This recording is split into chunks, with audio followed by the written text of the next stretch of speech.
Question du jour de ce jour s'interroge sur la situation des enseignants au Cameroun. Mesdames et messieurs, bonsoir. Votre émission Question du jour sur la télévision républicaine ouvre ses portes et ce soir nous allons parler de la situation des enseignants.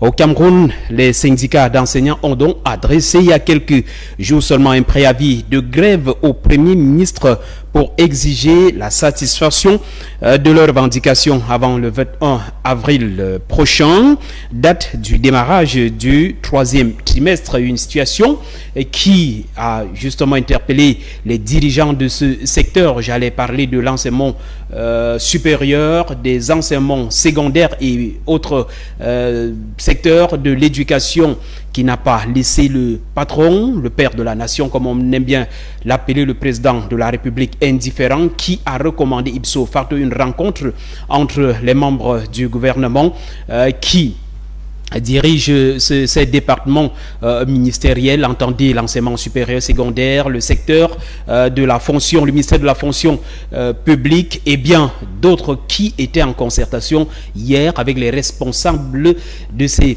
syndicats. C'était ici même dans la capitale politique du Cameroun. On doit au cours de cette émission s'interroger sur le problème et ce qui a déjà été fait jusqu'ici et les perspectives. Nous allons avec nos invités sur le plateau essayer de voir si le mot d'ordre de grève doit être levé avant la date annoncée. Mesdames et messieurs, avant de vous d'introduire nos invités sur le plateau, nous allons prendre la régie nous signale. C'est mieux de commencer avec notre cher Essomba.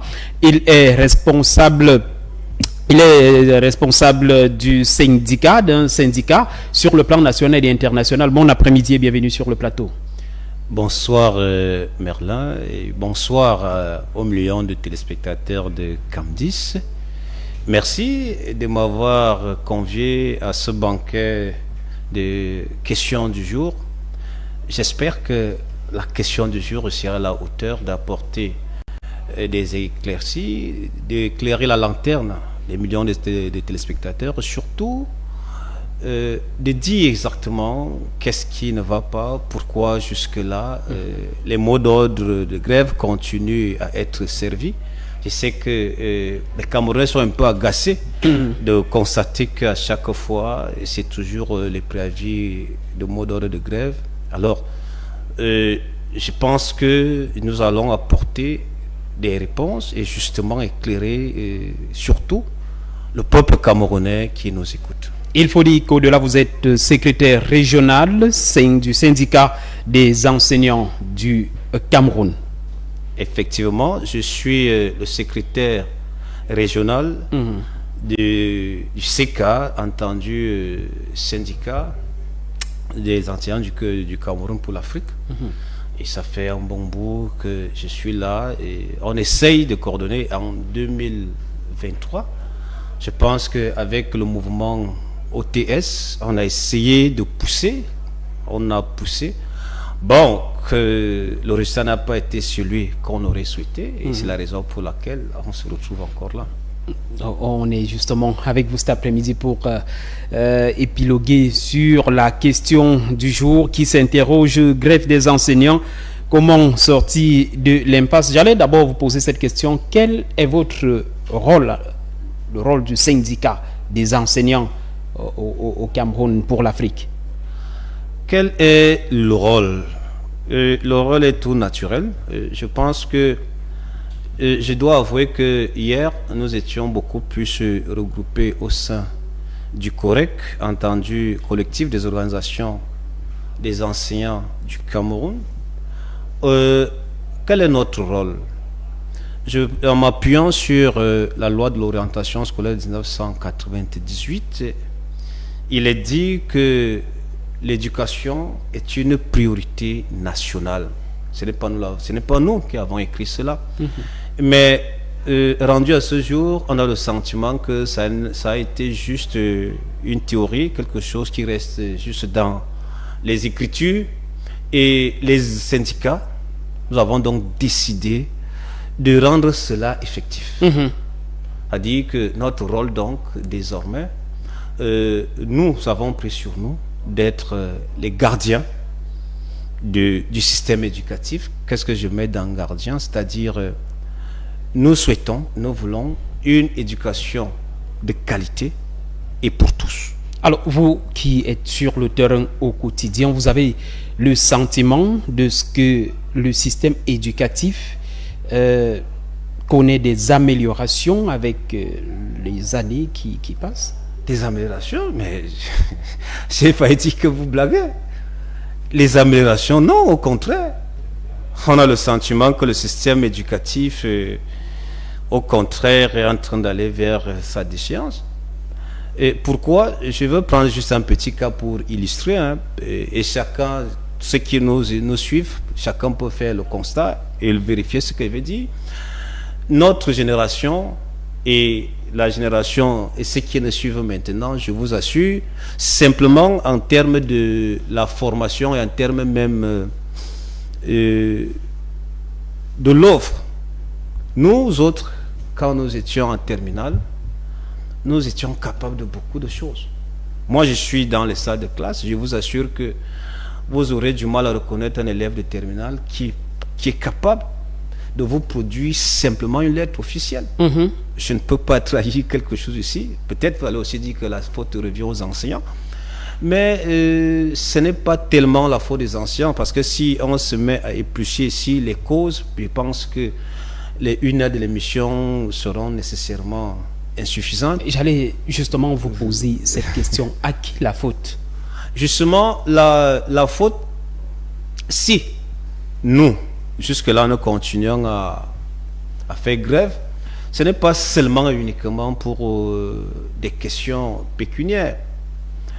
Nous indexons là les modes, c'est-à-dire le système mis en place qui ne permet pas véritablement, c'est-à-dire sur le plan formel, je veux laisser les questions de fond, parce que là c'est encore un peu plus, ça va nous prendre encore plus de temps sur simplement des questions formelles. C'est-à-dire que si on s'en tient au système tel qu'il est à l'heure actuelle, déjà qu'il ne sait pas, il est désuet, il est totalement désuet. Mais si on s'en tient à ce qu'il est maintenant, non, il ne tient pas. Je vous ai dit tout à l'heure, chaque classe ou chaque niveau, il est quand même attendu un certain nombre de compétences. C'est le même système qui a formé, justement, qui nous a formé. Vous avez posé la question enseignants, de savoir les dirigeants. Oui. Alors, nous avons, je ne sais pas, par effet de mode ou par mimétisme, bref, nous avons copié le système, les nouveaux systèmes à l'heure actuelle. Vous et moi, je pense que nous avons été formés dans l'approche pédagogique par objectif. À l'heure actuelle, on parle des APC par compétences. Compétences, et qui induit un certain nombre de choses qui créent une certaine flexibilité dans la formation. Il faut dire que quand on revient un peu à la base, je veux parler de l'école primaire, je pense que c'est là où tout a commencé. C'est même là où les fondations ont été sapées. Il y a eu une certaine vague avec les promotions collectives. On a voulu mettre fin à l'échec scolaire. On a voulu faire... en fait, nous sommes passés de l'école d'élite, où nous avons été formés, vous et moi. Maintenant, on parle plus. C'est le concept de l'école de masse, c'est-à-dire laisser la possibilité à tout le monde d'avancer, d'avoir juste une idée. Nous y sommes. Et ça produit ce que ça produit. C'est-à-dire que le problème n'est plus tant sur la qualité, sur l'élite, mais beaucoup plus sur la masse. Et nous y sommes. Est-ce que l'enseignant n'a pas failli à un moment donné? Surtout que c'est son rôle. Est-ce que l'enseignant n'a pas failli? Oui, l'enseignant a failli. Il a failli dans le sens où, dans une certaine mesure, nous avons observé un silence complice jusqu'à un certain moment. Et je pense que avec ces revendications, avec ces préavis de grève, c'est pour dire non. Nous n'allons plus continuer à nous taire. Nous n'allons plus continuer à assister à cet assassinat de l'école au Cameroun. C'est la raison pour laquelle nous sommes en train de faire si vous avez suivi hier, le problème n'a pas seulement été sur la question de l'amélioration des conditions de l'enseignant, mais beaucoup plus dans l'offre même dans le forum, c'est-à-dire revoir le système, revoir la qualité, revoir le contenu des enseignements. Nous y sommes, et hier ça a été un point. Nous avons même d'ailleurs fait de ce point le tout premier. Pour ceux qui ont suivi les informations hier, en fait, dans les autres, en fait, certainement, vous avez oui, bien sûr. Cela. Nous avons fait de ce point le tout premier, puisque je pense que, et cela est vrai, l'éducation est au fondement de tout. J'aime souvent qualifier les enseignants comme étant ces potiers, ces tisserands qui nous prenons de ces masses. C'est nous qui insufflons, c'est nous qui donnons même sens, c'est nous qui dirigeons, c'est nous qui donnons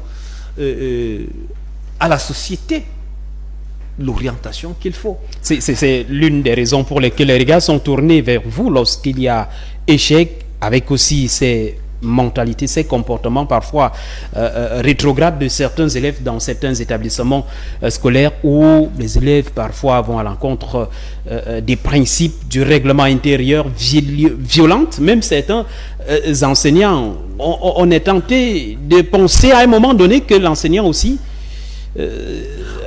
aurait échoué cette question, quelque part. Ça m'arrange parce que tout à l'heure il fallait que je mentionne cela, parce que est-ce que l'enseignant a abandonné? Est-ce que pas forcément, parce que j'ai reconnu que quelque part les enseignants ont observé un silence que je considère comme un silence complice et d'ailleurs coupable, mais quelque part l'enseignant a été pris au dépourvu.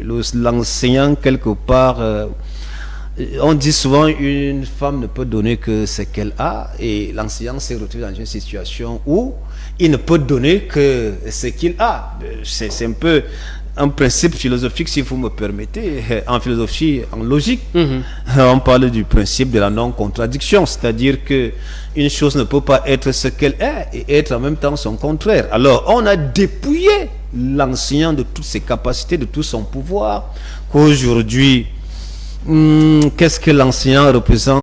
Nous parlons de la situation des enseignants, surtout que hier, ils étaient en concertation avec les responsables des départements ministériels, entendu l'éducation de base, l'enseignement secondaire et même l'enseignement supérieur, la fonction publique. Sur le plateau également, Francis Ba, il est également membre du COREC, il est déjà avec nous. Bon après-midi et bienvenue sur le plateau, Franck. Bon après-midi, merci de m'avoir invité. Désolé pour ce léger retard. Dieu multiplie les embouteillages. Bonsoir à mon ami et frère Esomba qui est là. Bonjour à tous les enseignants, à tous les camarades de lutte du COREC et tous les autres syndicats. Les lions indomptables. Les lions indomptables, carrément. Donc, merci de m'avoir invité. Merci d'être là. Nous allons évoluer avec l'émission hier. Vous étiez en concertation avec les ministres qui sont les porte-paroles auprès du chef de l'État, qui a convoqué, qui a exigé qu'il y ait cette rencontre pour peut-être pour trouver des voies de sortie liées à ce mot d'ordre de grève adressé à l'endroit du chef du gouvernement, le Premier ministre. Alors, d'entrée de jeu, nous parlions tout à l'heure avec notre co-panéliste sur le plateau de l'implication de l'enseignant avec la situation que vit l'enseignant aujourd'hui. On a l'impression que l'enseignant serait un tout petit peu complice au sujet de ces comportements rétrogrades de certains élèves dans des établissements scolaires. Oui, ça c'est un secret de polichinelle. Vous savez, il y a des brebis galeuses dans tous les domaines des professionnels. C'est pas l'enseignant pris globalement qui est à blâmer ici, mais c'est quelques brebis galeuses qui sortent un peu des codes déontologiques de notre métier. Mais cela n'est pas représentatif de l'ensemble des enseignants que nous sommes et qui nous écoutent, qui se dévouent au quotidien à faire leur travail également. Donc, nous, dans les syndicats, nous prônons une moralité, le respect de l'éthique de la déontologie et en même temps le respect des textes républicains. Donc nous sommes fidèles aux différents textes, aux différentes lois et règlements qui organisent notre profession. Donc et en même temps nous faisons des sensibilisations, des formations auprès de nos collègues et camarades pour une école saine. Et d'ailleurs ça c'est l'un des slogans de notre hiérarchie. le Clean School. Le Clean School également fait partie de tout cet ensemble. Le Clean School ne suffit pas seulement désherber la cour ou bien balayer les salles de classe. Non, il faut avoir également un esprit sain. L'enseignant doit avoir un esprit sain à côté des élèves qui doivent également avoir un comportement logique et un comportement qui va avec les valeurs de notre pays. Voilà, je voudrais vous poser cette question. On a échangé tout à l'heure. Alors, qu'est-ce qui peut expliquer ce niveau aussi bas de certains élèves? Vous êtes avec un élève de terminale, vous avez l'impression que c'est un élève de la classe de 5e ou 4e. Qu'est-ce qui explique ce phénomène? Oui, vous savez, c'est très difficile à expliquer, il faut le dire, hein, c'est très difficile à expliquer. On ne peut pas se contenter tout simplement de dire le niveau est bas. Parce que si nous disons le niveau est bas, il faut analyser toutes les contingences. Donc, pour moi, à chaque année, à chaque génération, pas chaque année, mais à chaque génération, la même question revient. C'est-à-dire, quand vous regardez l'école des années 60, ce n'est plus la même école des années 70. Années 80, 90, 2000, etc. Il y a toujours comme une sorte de nostalgie des anciens par rapport aux nouveaux. C'est-à-dire, nos parents continuent d'estimer que non, l'école pour eux était la meilleure à leur époque. Nous aussi à notre niveau, je suis là avec, bon, ça c'est l'un de mes promotionnaires, donc nous disons également que nos jeunes frères qui sont sur les bancs aujourd'hui ont un niveau bas. Peut-être c'est nostalgique, moi je pense que c'est nostalgique, ce n'est pas fondamentalement une baisse drastique de niveau, même s'il faut le remarquer également, il ne faut pas balayer la cour et laisser Est-ce que à votre époque, vous pouviez avoir un élève de terminale incapable de rédiger une lettre sans faute? Non, c'était rare quand même. Il faut le dire, hein, l'école a évolué dans un sens où on ne peut plus avoir les mêmes appréciations d'il y a 15-20 ans. Regardez, le français, à l'époque, était vraiment la discipline phare dans les établissements.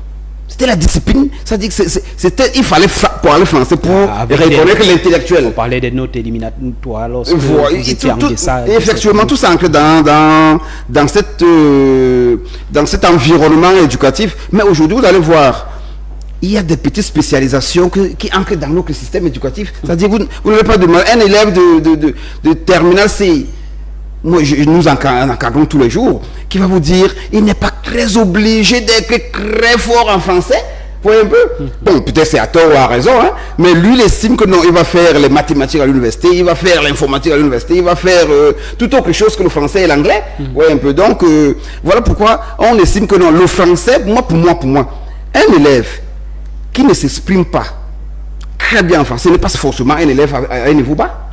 Parce que le français n'est qu'un indicateur parmi tant d'autres.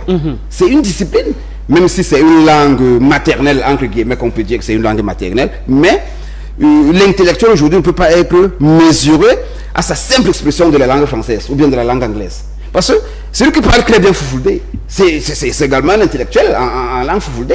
Celui qui parle bien Bassa, c'est un intellectuel en langue Bassa. Celui qui parle Letton, c'est un intellectuel en langue Letton. On ne peut donc pas réduire les compétences intellectuel d'un élève à la simple expression de la langue française. C'est ce que moi j'estime. Et même si les anciens, nos aînés et nous également, nous avons été peut-être formés dans une école plus rigoriste, et nous estimons que balayer la langue, c'était la meilleure des choses. Vous voyez, il fallait avoir une verve classe excellente. Et ce n'est pas le cas aujourd'hui avec les influences extérieures des réseaux sociaux, de la télévision, qui viennent encore décomplexer la langue. Vous comprenez un peu? Donc c'est un peu compliqué de voir aujourd'hui un jeune de 17 ans qui roule, qui connaît comment vous appelez, la rhétorique, qu'on appelait la rhétorique, les niveaux de langue, qui maîtrise des points niveaux de langue. C'est difficile. Vous avez aujourd'hui un langage très familier et même très réseautique. Ce n'est même plus le langage scolaire, ce n'est même plus le langage intellectuel.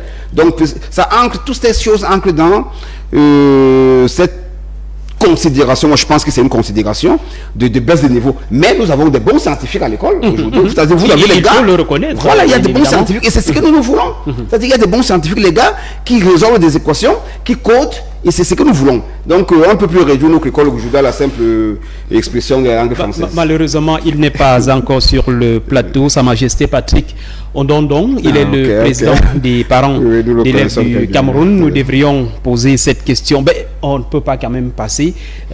Vous n'avez pas le sentiment que les parents ont laissé toute la responsabilité aux enseignants. Nous sommes dans l'éducation de ces enfants. Mais ça, c'est le grand danger que nous courons aujourd'hui, que nous vivons depuis plusieurs années. C'est-à-dire, c'est aussi dû à l'appauvrissement total de notre société, vous comprenez. Les élèves que nous encadrons dans les lycées, et résiduellement dans les collèges, sont des enfants issus des couches populaires. Donc les parents vaquent régulièrement les occupations de 5h à 22h. Donc, mais ce n'est pas une excuse. C'est pas une excuse. L'encadrement, l'éducation d'un enfant n'a pas de prix. Vous ne pouvez donc pas privilégier votre commerce, votre champ, vos activités économiques au détriment de l'éducation de vos enfants. Aujourd'hui, nous vivons une situation.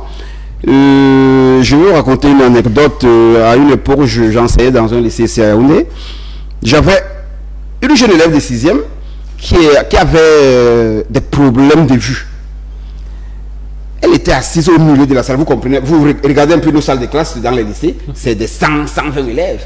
C'est-à-dire elle était toujours en retard dans la prise de notes. Donc quand je m'approche d'elle, je lui dis en coulisses, je lui dis, ma fille, qu'est-ce qui se passe? Elle me dit qu'elle a les problèmes. Je dis, est-ce que tes parents sont au courant? Elle me dit que non, mes parents sont au courant, mais ils ne veulent rien faire. C'est-à-dire ils n'ont même pas le temps. On convoque les parents pour qu'ils viennent au lycée, essayer un peu de discuter avec l'établissement. Ils ne viennent pas. Ils ne viennent pas. Donc, vous voyez un peu, si l'enseignant n'est pas attentif aux problèmes de l'élève, il ne saura même pas qu'il y a des cas comme ça, qui sont dans la masse. Donc, les parents ont abandonné les élèves. C'est-à-dire, quand vous voyez aujourd'hui les élèves qui arrivent à l'école, certains arrivent même sans faire leur hygiène, les enfants de l'école, de la base là, ils arrivent, certains parents négligent, ils viennent même sans hygiène, ils arrivent sans goûter, ils viennent comme ça, bon. C'est que des problèmes, je vous assure. Si on se met à élaguer tout ça ici, c'est compliqué. Mais nous interpellons les parents tous les jours. Hein. L'école, c'est un ensemble constitué de ce que nous appelons la communauté éducative. Donc, il n'y a pas que l'enseignant. Même si l'enseignant, un homme politique, nous le disait dernièrement, que c'est la cheville ouvrière de l'école. Nous sommes d'accord. Il n'y a pas d'école sans enseignant. Il n'y a pas d'école sans enseignant. Mais il n'y a pas également d'enfants sans parents. Il n'y a pas d'enfants sans parents. Pourquoi vous donc envoyez un enfant à l'école auprès des personnes que vous, nos parents, vous ne connaissez pas? Il y a très peu de parents aujourd'hui qui connaissent les noms de les professeurs de mathématiques, les professeurs de philosophie, les professeurs d'informatique, les professeurs de français. Ils ne connaissent pas. Ils ne connaissent pas. Mais ce n'était pas le cas avant. Et mon collègue disait tout à l'heure, quand on voyait notre professeur de français ou bien je ne sais pas de quelle langue passait, nos parents nous annonçaient que non, voilà votre professeur qui arrive. Tout le monde prenait la clé des champs. Mais aujourd'hui, vous passez devant le parent de votre élève, bon, vous toisez même, ça ne vous représentez rien. Et ce sera peut-être l'objet de notre débat ici aujourd'hui pour montrer comment l'avélissement de notre profession entraînait le mépris. Peut-être, comme vous parliez tout à l'heure de certaines brebis galeuses dans le secteur comme dans tout autre secteur d'activité, où on retrouve dans des buvettes des enseignants avec leurs élèves discuter des boissons. Est-ce que cette image ne peut pas être aussi à l'origine de ces comportements désagréables vis-à-vis de l'enseignant qu'on a respecté et qu'on respecte même encore? Je ne crois pas. Je pense que c'est un détail pour moi. Ça ne peut pas véritablement expliquer pourquoi est-ce que l'élève prétend avoir un regard méprisant vis-à-vis de l'enseignant. Non, je doute. Puisque la difficulté quand même est là, parce que en même temps, on voudrait se rapprocher de l'enfant, parce que honnêtement, plus il y a cette grande distance, plus il y a la crainte, et plus, vous savez, certaines matières sont restées considérées comme des mythes, justement parce qu'il y avait cette très grande distance entre l'enseignant et l'apprenant. C'est un peu, à mon sens, c'est ce que l'auteur que veut réparer l'approche pédagogique par des compétences où nous passons du magistrocentrisme au pédocentrisme, c'est-à-dire mettre l'enfant au centre, se rapprocher, l'écouter davantage et trouver. Mais qu'est-ce qui provoque ce mépris? Je vous assure, il y a plusieurs causes, hein, franchement. Mais je vais essayer peut-être de prendre deux. La première des choses, c'est la considération sociale. Tout à l'heure, Francis le disait. Qu'est-ce que le parent, quel est le regard que le parent à la maison a de l'enseignant? Et voyez-vous, vous allez par exemple pour ceux qui enseignent dans les collèges, vous rencontrez tous vos élèves, vous traversez pendant que vous êtes à pied, ils sont dans des grosses voitures, vous êtes à pied, et votre élève remarque que vous avez la même chemise, parfois les 4-5 fois que vous venez enseigner.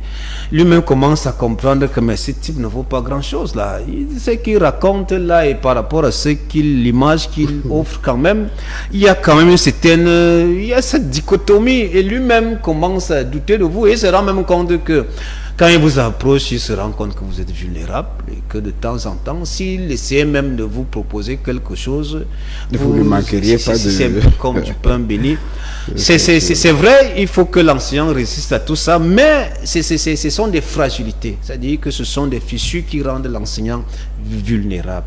La considération sociale, où est-ce que nous en sommes? Qu'est-ce que nous avons fait de l'enseignant? Est-ce que l'enseignant encore, c'est lui qui inspire, non seulement qui éclaire les esprits dans le sens de l'envie, mais aussi celui-là qui rayonne et qui est capable de transformer?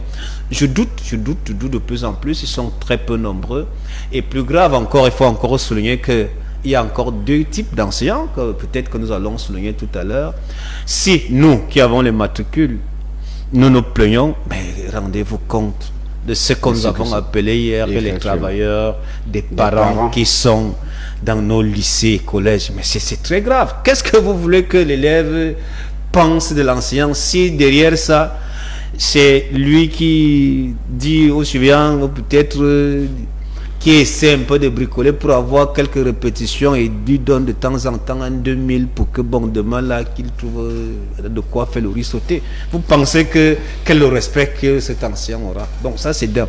De deux, il y a aussi même quelle est la valeur? Est-ce que l'école en elle-même est encore attractive? C'est-à-dire l'enfant qui va à l'école, qui sait que au bout de voici, si j'ai mon bac, alors voici ce que je veux faire. C'est l'une des raisons pour lesquelles nous nous battons. L'école, j'ai souvent donné à l'école 3 missions. La première, bon, c'est de rendre l'apprenant capable de se familiariser à son milieu. Alors, et la question est là. Est-ce que l'école que nous proposons aujourd'hui à nos enfants les rend capables de se familiariser avec leur milieu, le connaître? Deuxièmement, est-ce que nous donnons, en fait, la deuxième mission, donner les outils capables de transformer le milieu? Est-ce que notre école, est-ce que ce que nous faisons, ce que nous enseignons, rend nos élèves, en fait, une fois devenus adultes, d'être capables de transformer le milieu? C'est-à-dire d'être maître, comme le disait Descartes, maître possesseur de la nature. Est-ce que notre école est capable de cela? C'est l'une des raisons, c'est ça, c'est même notre bataille. Est-ce quelle est la qualité d'école que nous proposons à nos élèves? Et la troisième finalité, c'est préparer l'élève, nos enfants, au futur. C'est-à-dire les préparer peut-être, comme nous maintenant, c'est de dire en 2050, voilà tel ou tel problème qui va se poser en Afrique. Et il faut donc adapter les programmes maintenant pour préparer à cela. Mais la question est là. Malheureusement, le représentant des parents n'est pas là. J'allais lui poser la question. Est-ce que nous avons le sentiment que notre école actuelle, c'est-à-dire notre système éducatif, répond à ces 3 critères?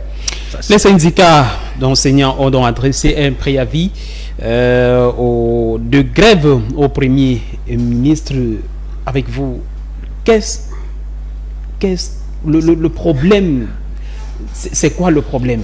Oui, avant de répondre à vos questions, permettez-moi de revenir légèrement sur le dernier propos de mon collègue Somba. Il ne faudrait pas que les enseignants aient le sentiment que nous sommes en train de les flageller. Et je me souviens bien ce terme, mec, les familiers, et mon ancien délégué départemental d'Alognon, qui disait souvent, il faut que les enseignants arrêtent de s'auto-flageller. Non, il ne s'agit pas de l'autoflagellation, non. Vous savez, mon collègue Somba, c'est un philosophe, vous connaissez bien l'attitude des philosophes avec leur idéalisme et tout.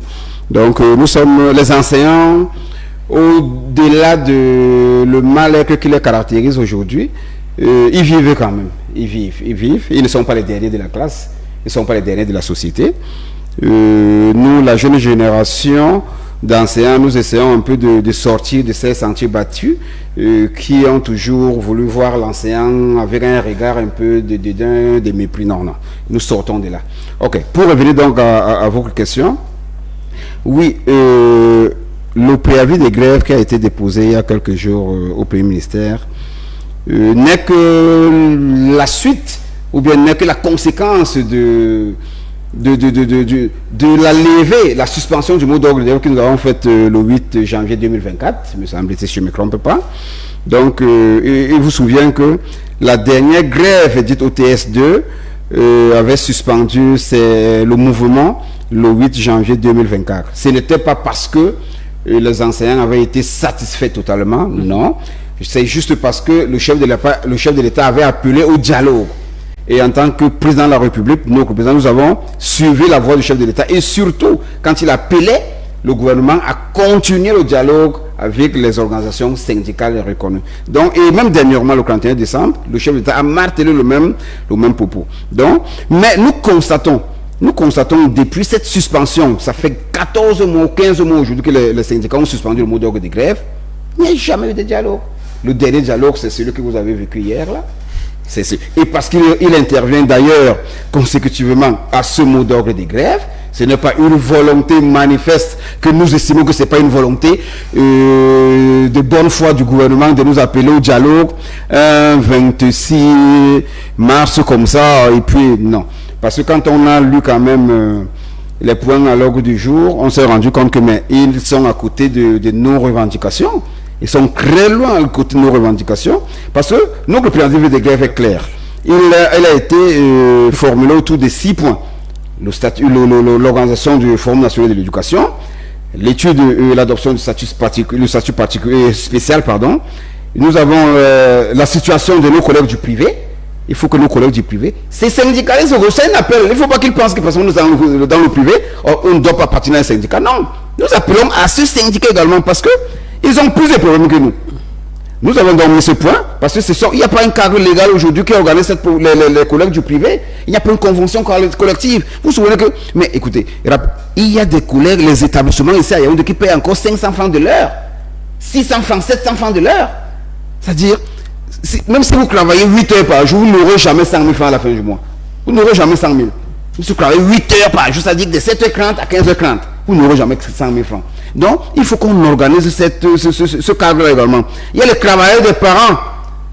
Et mon frère Somba parlait tout à l'heure, c'est que nous appelons également les maîtres des parents. C'est-à-dire que ce sont ces jeunes élèves qui sortent des ignages et des ignettes et qui officient dans les écoles publiques. Pour quel salaire? Tenez-vous tranquille, 10 000, 15 000, 20 000 francs le mois. Et pourtant, ils sont formés, ils ont obtenu des diplômes d'État, mais ils ne sont pas pris en compte. Nous avons les animateurs pédagogiques. Ça, c'est le comble des combles. Vous avez des responsables dans les établissements parce qu'un animateur pédagogique, c'est un responsable administratif également. C'est un responsable pédagogique en même temps. Mais ces gens n'ont pas de statut depuis plus de 10 ans. Que ça veut dire? Bon, sans vous couper, depuis le mouvement OTS et autres, est-ce qu'on peut dire avec vous qu'il y a quand même eu amélioration? Oui. Non, il faut pas. Non, je vais arriver. Je voulais rappeler tout simplement nos revendications pour que le public comprenne pourquoi les enseignants se fâchent encore. C'est-à-dire que j'étais sur les animateurs pédagogiques qui sont plus en compte aujourd'hui. Pourtant, le décret du 11 juin 2022 est clair là-dessus. Pourtant, l'organisation du ministère des enseignements secondaires est claire. Il faut qu'on nomme les animateurs et qu'ils bénéficient de leurs primes de suggestions en bonne et due forme. Et l'OBC qui continue toujours de mépriser les enseignants et qui ne paye pas, et les homoluments et les vacations des enseignants. Vous n'allez pas appeler quand même mépris. C'est votre dû, c'est votre travail. S'il y a peut-être retard, on ne peut pas appeler. Il ne devrait pas y avoir retard. Il ne devrait pas y avoir. Vous savez, les examens de l'OBC ne connaissent pas le paiement des frais d'examen, ne connaissent pas des retards. Donc le paiement des intervenants ne devrait pas connaître des retards également. Bon, malheureusement, ce sont les élèves qui financent l'école publique. Nous n'avons pas enquêté sur le sujet pour avoir... Vous allez enquêter après. Bon, revenons donc aux actions du gouvernement. Non, il ne faut pas... Nous n'allons pas verser l'eau avec l'enfant à l'intérieur, non. Le gouvernement s'est attelé depuis 2022 à payer la dette de l'enseignant. Beaucoup de choses ont évolué dans ce sens-là.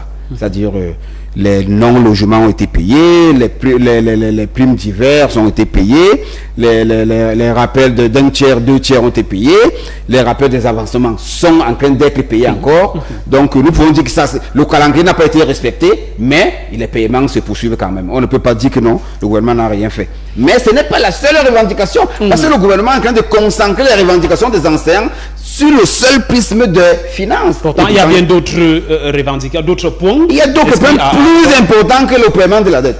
Voilà, merci. Mesdames et messieurs, vous regardez Question du jour sur la télévision républicaine. Nous vous suggérons de regarder cet extrait sélectionné par la rédaction centrale de Cam10 Télévision. C'était hier lors de la rencontre entre les membres du gouvernement et les enseignants. Nous vous proposons d'écouter le professeur Jarfam Ndongo de l'enseignement supérieur.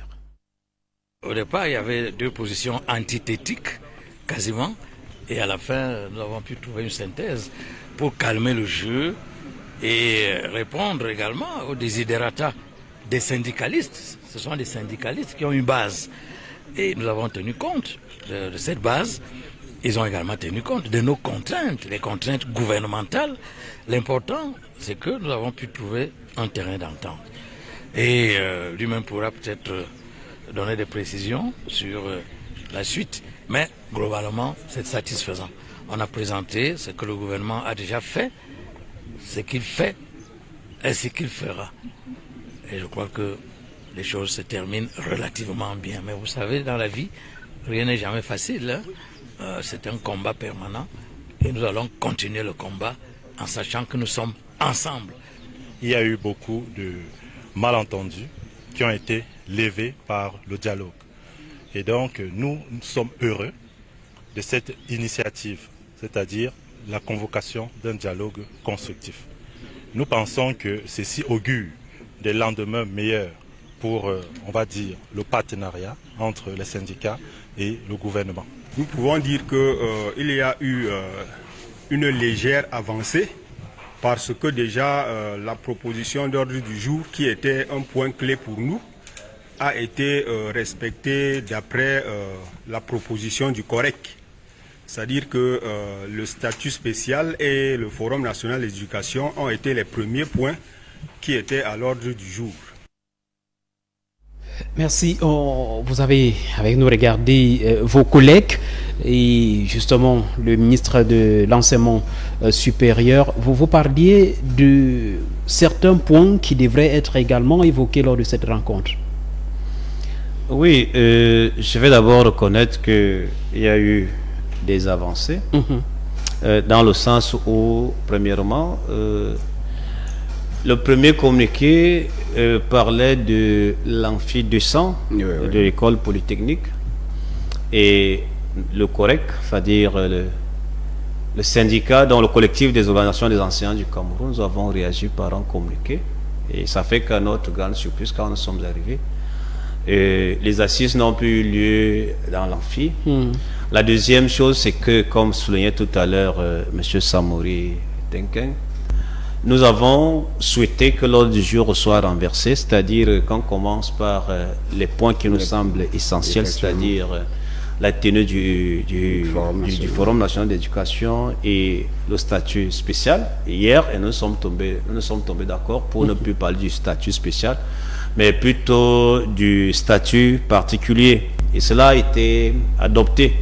Et je pense, et je m'inscris avec tout à l'heure ce que le coordonnateur du COREC vient de dire, cela augure justement un lendemain meilleur. Bon, c'est vrai qu'il faut souligner que ce n'est pas quand même la première fois, et je dois dire à tous ceux qui nous écoutent que ça fait justement 9 ans que les enseignants courent derrière la tenue du forum, et un peu plus de 20 ans derrière le statut particulier. Mais Thomas, vous pensez que la tenue de ce forum viendra nettoyer ou alors donner totalement ce dont les enseignants revendiquent aujourd'hui? Si je vous comprends bien, votre question est celle de savoir est-ce que ça ne sera pas comme à l'accoutumée, c'est-à-dire qu'on finit d'écrire et bon, on vous contente un peu, ce que j'appelle souvent l'effet paracétamol, vous vous calmez un peu pour un temps avant de vous rendre compte 3 ans plus tard que ce n'est pas le cas. Je pense non. Je pense que ce temps est révolu. Et si vous avez regardé, nous sommes en train de donner une nouvelle dynamique au syndicalisme. Nous ne sommes plus là pour nous contenter des promesses. Et c'est la raison, c'est l'une des raisons pour lesquelles jusque-là, le préavis du mot d'ordre de grève n'a pas été levé. Parce que nous souhaitons avoir des actions concrètes, des déclarations fortes. D'ailleurs, hier, l'une des propositions du COREC a été que le gouvernement prenne solennellement les engagements, non plus vis-à-vis des enseignants, mais vis-à-vis du peuple camerounais, parce que l'éducation n'incombe pas seulement aux enseignants, mais davantage au peuple. D'ailleurs que l'éducation, nos élèves, nos apprenants, c'est justement l'avenir de notre peuple. Alors si... Est-ce que vous pensez que le seul moyen de poser le problème, c'est la crème morte? Alors... Nous pensons que, c'est vrai, on l'a souvent dit, que la grève est le dernier recours. Mais je pense que si nous venons à proposer crème morte, sachez donc que nous avons épuisé tous les voies de recours. Ça signifie que nous avons interpellé à plusieurs fois. Nous avons la preuve. Le 31 décembre 2023, le président a prescrit le dialogue. Et par rapport à cette prescription, nous avons suspendu. Nous avons marqué une trêve pour laisser le temps au gouvernement de prendre toutes les mesures qui s'imposent. Et je rappelle ici, permettez-moi, que hier, c'était depuis cette annonce du 31 décembre 2023, ce n'est que hier, pour la première fois, que nous avons eu droit à ce dialogue. Alors vous comprenez. Alors je vous pose également cette question. Le mot d'ordre de grève est prévu le jour de la rentrée du 3e trimestre. Est-ce que ce n'est pas peut-être, vous me pardonnerez certainement, aller au-delà, à partir du moment où on sait que c'est le trimestre le plus important avec les examens pour nos enfants. Avant d'être enseignant, vous êtes parent? Mais naturellement, la dernière grève a frappé également nos enfants qui fréquentent dans des lycées. Ils ont subi également la difficulté de la grève. Ce mouvement a touché plusieurs enfants d'enseignants également. Donc, non. Et vous savez, la grève, au-delà du fait que les gens font des interprétations un peu négatives de celle-ci, également un mode d'expression. Voyez-vous, c'est un mode d'expression. Lorsque le dialogue se fait rare, la grève vient remuer le couteau dans la plaie. L'avenir de nos enfants. L'avenir de nos enfants. Oui. De nos enfants. Non, écoutez, pour une éducation de qualité, pour une meilleure école, pour le bien de cette profession, vous savez, il y a une crise de vocation également dans notre métier. Hein. Et le camarade Somba le disait tout à l'heure, que peu d'enfants rêvent de devenir enseignants. Nous, le combat aujourd'hui, ce n'est pas de faire de ce que nous sommes là, non, c'est de susciter des vocations. Vous savez, il y a 20 ans, l'enseignant était quand même quelqu'un, c'est-à-dire pas quelqu'un du point de vue qui était, c'est-à-dire les élèves, quand vous faisiez un sondage dans une salle de classe, il y avait plus d'enseignants que de militaires et de policiers. Mais aujourd'hui, moi je fais le sondage à chaque rentrée. Il n'y a aucun enseignant dans une salle de classe de 20 élèves. Ou bien de 50 élèves. Il n'y a aucun enseignant. Non, c'est consécutif. C'est le résultat de ce que la société a créé.